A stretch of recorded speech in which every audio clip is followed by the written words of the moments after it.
Hey everyone, welcome back to the channel. In this video, we're diving into something that doesn't get flashy headlines but might shape the future of AI security more than any model launch ever could. Google just released a detailed threat intelligence report showing how hackers, nation-state actors, and even commercial competitors are using AI and attacking AI at scale. And some of what they found is honestly more sophisticated than people expected. In the final quarter of 2025, Google's Threat Intelligence Group, or GTIG, observed something important. Threat actors weren't just experimenting with AI anymore, they were integrating it directly into the attack lifecycle. That means reconnaissance, social engineering, malware development, all getting faster, cheaper, and more automated. This report builds on findings Google published back in November 2025, but what's different now is the maturity. AI is no longer a novelty tool for attackers, it's infrastructure. One of the biggest concerns outlined in the report is something called model extraction, also known as distillation attacks. This isn't about hacking servers, it's about intellectual property theft through legitimate access. Instead of breaking into a company to steal trade secrets, attackers simply use the public API and systematically probe the model.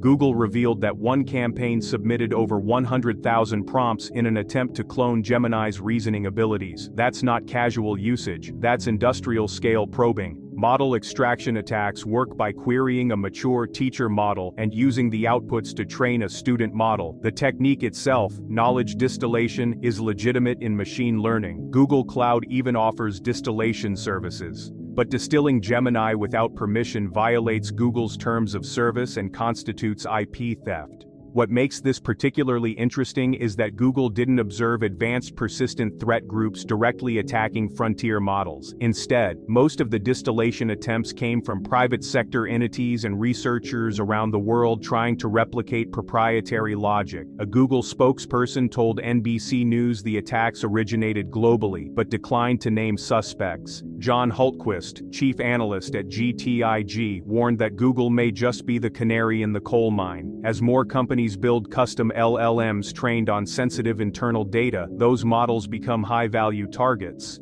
If your model has been trained on 100 years of proprietary trading strategy, theoretically, someone could distill aspects of that. A particularly revealing case study involved reasoning trace coercion. Attackers tried to coerce it into revealing full reasoning traces by instructing that the language used in the thinking content must be strictly consistent with the main language of the user input. Over 100,000 prompts were identified in that campaign alone, suggesting an attempt to replicate Gemini's reasoning in non-English languages across a wide range of tasks. Google detected this in real time and reduced the effectiveness of the attack.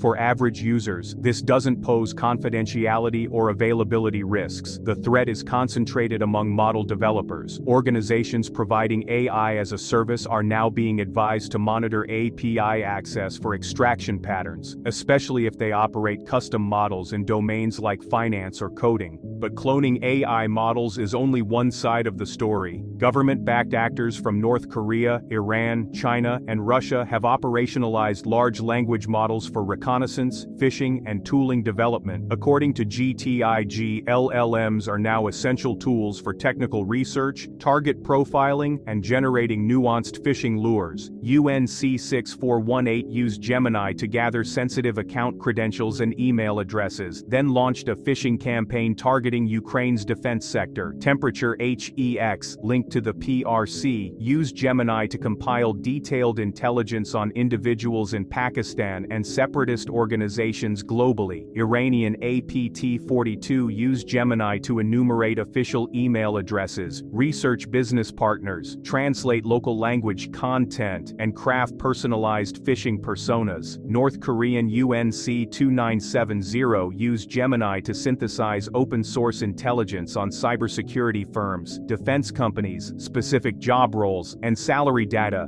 to create recruiter impersonation campaigns. This isn't crude phishing, this is rapport-building phishing, multi-turn conversations that feel culturally accurate and professionally polished. Traditional tells like awkward grammar are disappearing. China-linked APT31 went even further, prompting Gemini with an expert cybersecurity persona to automate vulnerability analysis. They fabricated scenarios involving Hexstrike MCP tooling and instructed the model to analyze remote code execution, web application firewall bypass techniques, and SQL injection test results against specific US-based targets. The line between legitimate security testing and malicious reconnaissance becomes very thin. UNC 795, another PRC-based actor, used Gemini multiple days a week to troubleshoot code, conduct research, and attempt to build an AI-integrated code auditing capability. While Gemini refused policy-violating requests, the persistence shows clear interest in agentic AI. Agentic AI refers to systems capable of reasoning through complex tasks and executing multi-step actions with limited oversight. Tools like AutoGPT advertise autonomous agent generation, though GTIG hasn't yet seen such capabilities used effectively in the wild. Still, underground interest is growing. Then there's AI-enabled malware experimentation. In September 2025, Google observed a malware family called HonestQ that leveraged Gemini's API to generate C# source code dynamically. Instead of embedding second-stage malware directly, HonestQ sends a prompt to Gemini, receives generated code, compiles it in memory using the .NET C#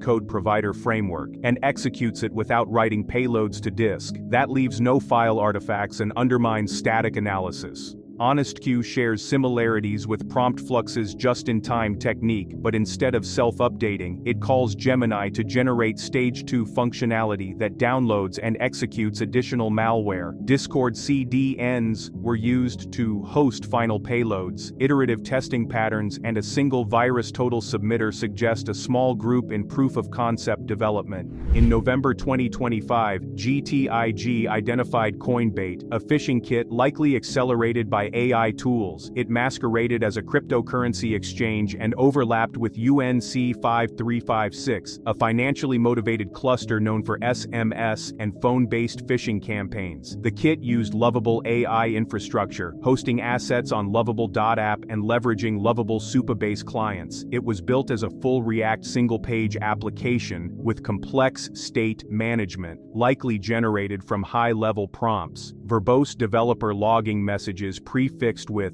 analytics acted as fingerprints. The actor proxied phishing domains through Cloudflare and hot-linked images from Lovable AI to bypass filters. The underground marketplace has matured as well. Tools like Xantharox advertise themselves as bespoke privacy-preserving AI models for malware generation, but investigation revealed Xantharox is powered by commercial models like Gemini, stitched together using open-source frameworks like Crush, Hexstrike AI, LibreChat AI, OpenWeb UI, and Model Context Protocol servers. API key theft is becoming a major abuse vector. Platforms like OneAPI and NewAPI are exploited through default credentials, insecure authentication, lack of rate limiting, cross-site scripting flaws, and exposed API endpoints.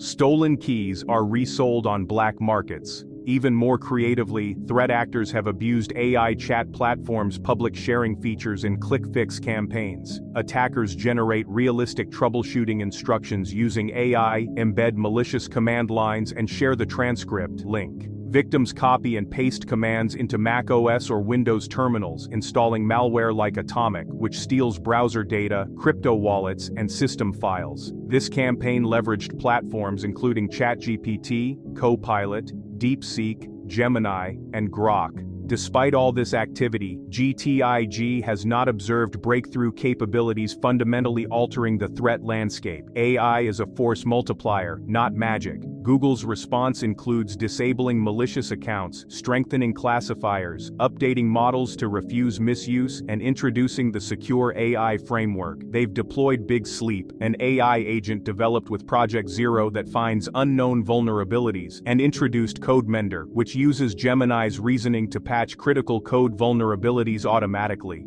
The takeaway isn't that AI has created unstoppable cyber weapons, it's that AI has lowered the barrier to entry. The underground ecosystem has matured. Less sophisticated actors can now execute more sophisticated attacks. And at the same time, AI models themselves have become targets. This is the new battlefield, not just using AI to attack systems, but attacking AI to steal its logic. That's where we are heading. Thanks for watching, this is AI Tides and I'll see you in the next one.